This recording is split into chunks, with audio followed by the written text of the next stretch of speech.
All right, Max, tell me about this offseason, man. You shined at Summer League, you got drafted, moved up here. What's this offseason been like for you? Adapting to a new environment. You just mentioned it, getting an apartment, selling, getting a car, getting to know the players, getting to know the coaching staff, and learning how to work in the NBA. Yeah. You guys have been gym rats, I heard, in the gym. Why is that important to get in that work now? Yeah, I mean, you want to be in the gym as much as possible to improve, but also to learn about the identity that Scott Perry and Doug Christie want to have here with the Kings this year. So that's what it's been about. What have they told you about that identity and your role in developing that and playing that out here? Yeah, I think they want to have a really tough and aggressive mentality, especially on the defensive end.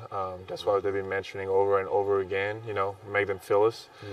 That was the biggest thing. And so for us is to be able to do the little thing, bring energy as rookies, learn as much as possible from those great vets that we have, and improve every single day. Just help the team. Tell me about playing the 5 versus the 4. Is there any difference when you're out on the floor, and what are those differences? Yeah, I think when I play the 5 most of the time, trying to put more pressure on the rim, set good screens, roll hard, kind of play for the others a little bit more. And then when you're on the 4, use your ability to shoot a little bit more, maybe set some more flare screens, being more in a playmaker situation. These are the difference, I would say. Have you had a chance to work out with any of the veterans so far yet, or be around any of the older guys? Yeah, well, I mean, a couple times we went to Napa with Domas and and IJ. We spent a couple of days up there. I think IJ spent some more, but being able to see how he works, the way he takes care of his body, the way he takes care of his time as well. I mean, I think that's the kind of thing you want to learn as a rookie. And then we had this mini camp in LA with Zach, DeMar, Doug, Drew, Domas. I mean, really all the guys, and that was the first time we all played together, yeah. I know you're a rookie coming in, but, physically, looks like you're ready, played at a high level for a number of years. What kind of impact can you make in the NBA your rookie season, you think? I think you want to bring the intangibles, really. I don't think you should come in with a lot of energy, a lot of talk, being able to do all the dirty work, all the little thing. Nothing is beneath you, right? You got to be able to dive on the ball, get rebounds, set good screens for scorers. So I think that's the first thing, that's the floor that I need to bring. What are you most excited for? What are you most looking forward to this season? Honestly, just win as much as you can, really. I mean, you're a competitor. That's what you're looking for, right? And then on top of that is experiencing the NBA atmosphere, right? I mean, there are 30 arenas. I'm excited to play in each and every one of them, play against the highest level possible in the entire world. So, yeah, these are good things. Who did you grow up watching, idolizing, trying to emulate your game, man? Yeah, a lot of guys. I used to love Danilo Gallinari back in the days. I used to love Kevin Garnett. I think his energy was just unmatched. Maybe a little crazy, but that's what we love, right? Used to watch guys like Dirk as well.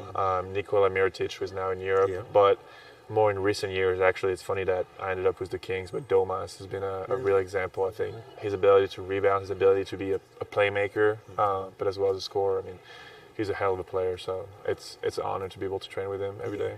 We got the season coming up, and I'm thinking, like, all the guys you'll be going against, Giannis early in the season, Jokic, these are guys you watch on TV. How excited are you to get out there against some of the bigger, more established names in the NBA? I'm very excited, but at the same time, you cannot come in with like a fan's mentality, right? You got to come in with the idea of like, I'm going to do my best to limit them. I'm going to do my best to impact the game in a positive way for our team. Being able to play as physical as you can. That's what I'm looking for, really. One of the things I noticed about you watching Summer League, you're very talkative. Where did that come from, defensively out there, especially? That's a good point. I don't really know. Honestly, they always mention that like the big is somewhat the quarterback of the defense. You're usually at a low man position. You get to see everybody. You get to see the cuts. You get to see the screens, and that's the least you can do, right? Say what you do what you say. You help the guard. You help yourself. You always know you're well positioned if you say what you're doing, right? So I think it's just the easiest way to impact the game on the defensive end, and it just came naturally. That's something that I have success with, so I'm just sticking to it. When you look at your journey to this point, what do you think has been like most influential person, moment? Like, how did you get here, man? So many moments, so many persons. It would be hard to name one, but I think my transition to the U.S. when I came here to play college basketball, that was the biggest one. I still remember when David Birkin and Adam Cohen both came to pick me up at the airport that day.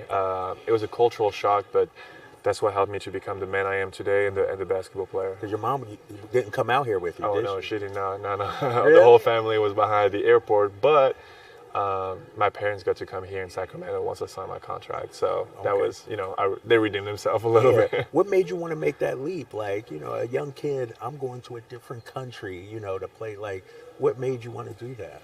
I think I had opportunities that I wouldn't have anywhere else, really. You have the opportunity to get a degree from one of the best universities in the world. You get to compete in one of the Power 5, one of the best colleges in the world. So in that sense, it's a no-brainer. And then on top of that, if you want to play in the NBA, you're going to have to make the transition at some point. So better to make it early than later.